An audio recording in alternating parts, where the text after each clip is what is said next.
Hey guys, what is going on? Welcome back to the portfolio. Again, I want to thank everyone out there for all of the support on the channel. If you guys do like the content, if you guys do like the video series, feel free to like, share, and subscribe. And if you are a subscriber, make sure to hit that bell button to get alerts and updates on all new content posted on the channel. For today's video, just want to dive into options trading once again, focusing on what happens when you sell off a call sell option. There's been a lot of confusion in the comment threads on my most recent videos on exactly what happens to that payment for selling off that contract. So I just wanted to go through in a very concrete way on what are the different options after you initiate a sell option, a call sell option.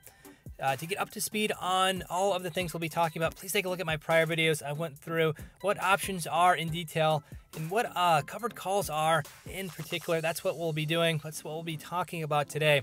Covered calls on stocks you already own in the portfolio.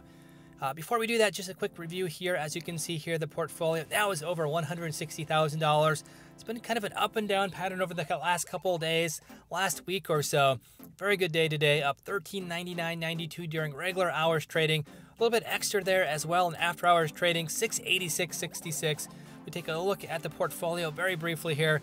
You can see a very good day throughout the portfolio. Quite a few stocks here in the 1 to 2 plus rate of return, a few in the 3 plus. So overall, very good day in the market as a whole. In my particular holdings in general, the three largest holdings, if we scroll back up here, AT&T there in the middle, 795 shares, up 0.69%. Ford Motor Company just put out a video discussing value investing, why I think Ford is a value investment.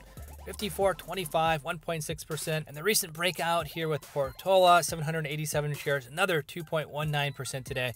But let's go up to options trading here, just so we go through this in a very structured fashion. What happens when you sell off a call option? So when you sell off a call option, you're basically saying, I will sell off one of my stocks at a particular price on or before a particular date. So for example, this stock here, Pfizer, PFE, if you see up on top there, it says PFE 37 call 518. So what this is saying is that there is a contract that I've sold off. But you can tell if you've sold off a contract. If you look at position here, you can see the contract is -1. That means I have sold off one contract for Pfizer to sell that stock on or before May 18th for $37. If the stock gets up over $37, I will have to sell my stock off for $37.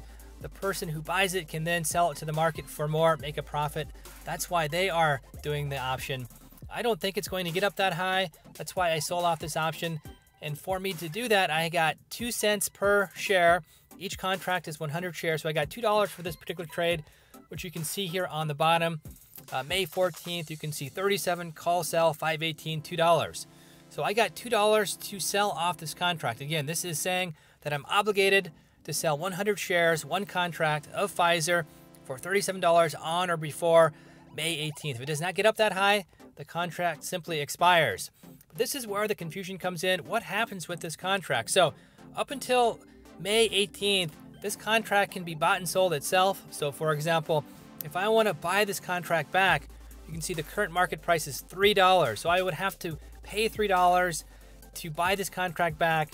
And overall, I would lose $1 because I got a $2 credit minus $3 to buy the contract back. It'd be -1. And you can see the rate of return there is -1, -50%, because again, the credit was $2. So that is what you can do with the contract. You can also simply let it expire.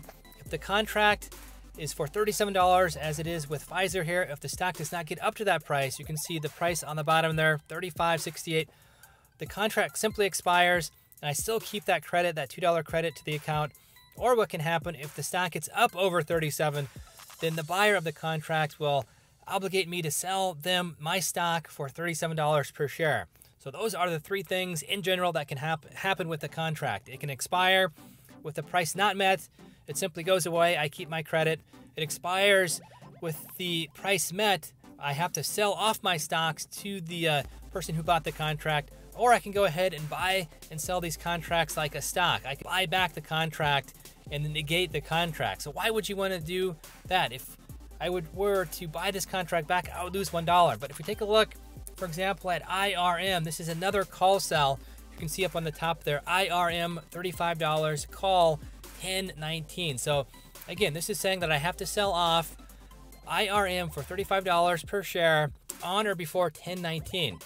Again, this could simply expire with the price not met. So right now the price is on the bottom there, $32.62. If the price does not get up to $35 by 10/19, this will simply expire. You can see in the middle, the average credit was at $1.15 per share.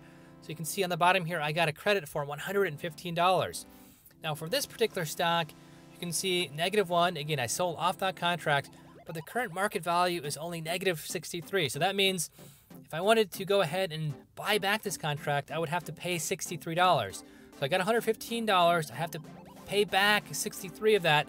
So I'd make a $52 profit, which you can see in the total return section there, 45.22%. So you can see the excellent rate of return by buying and selling these contracts. Or I could simply wait until this contract either executed for $35 or simply expired, and I keep that full $115 payment.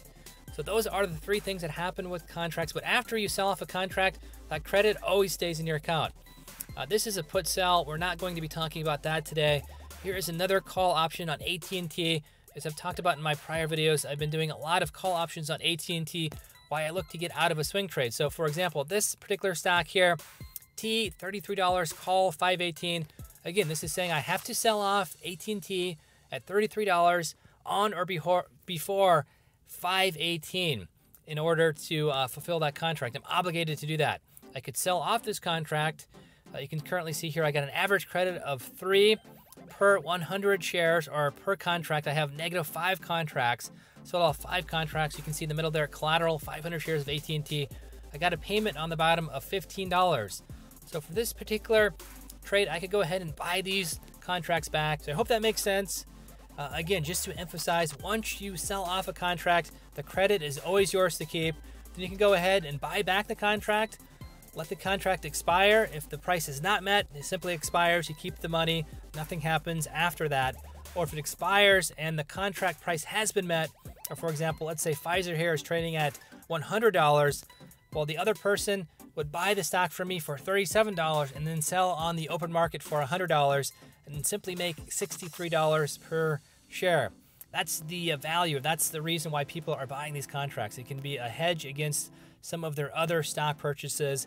It's a very good way of putting a little bit of money into the market. Again, for this particular stock, they only paid me 2 cents per share, or $2 per contract, and they could potentially make quite a bit of money if the price of this stock were to spike up. Like I said, $100, that's exaggerated, but that's exactly what the buyer of these contracts is looking for.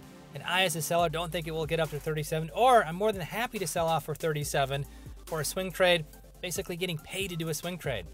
So again, if you get paid on a contract, if you sell off a contract, you always keep those funds. You can let the contract expire. One of two things will happen. The contract price is met. You have to sell off your stocks. Again, you can see here collateral, 100 shares of Pfizer. You can go ahead, keep the contract, it expires, the price is not met, the contract simply disappears.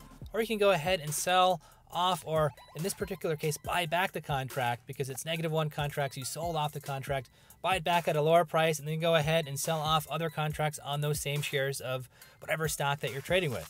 So I hope that makes sense. Again, this is in response to a number of viewers on my prior videos wondering exactly what happens with that credit after you sell off a contract. You always keep that credit, and you can, in the future, use that credit to buy back a contract for less, make money on that particular trade, or you can simply let the contract expire. You either have to sell off your shares or you don't. If you don't, the contract simply disappears and you can go ahead and do another contract on those same shares of your stock. So I hope that makes sense. If you guys have any questions about any of that I spoke about in this video or my other contract videos, options, contracts videos, please let me know in the comment threads down below, and I'll do my best to get back to you guys as quickly as I can. So not to make the video too long, I'll kind of end it here. Again, if you guys enjoy these videos, if you guys enjoy the video series, let me know. I know there's quite a few viewers on the channel that like value investing, longer term buy and hold investing, as opposed to some of the swing trading, as well as options contract trading videos. But either way, let me know what you guys prefer. So kind of with that, I'll end the video, and we'll see you guys next time.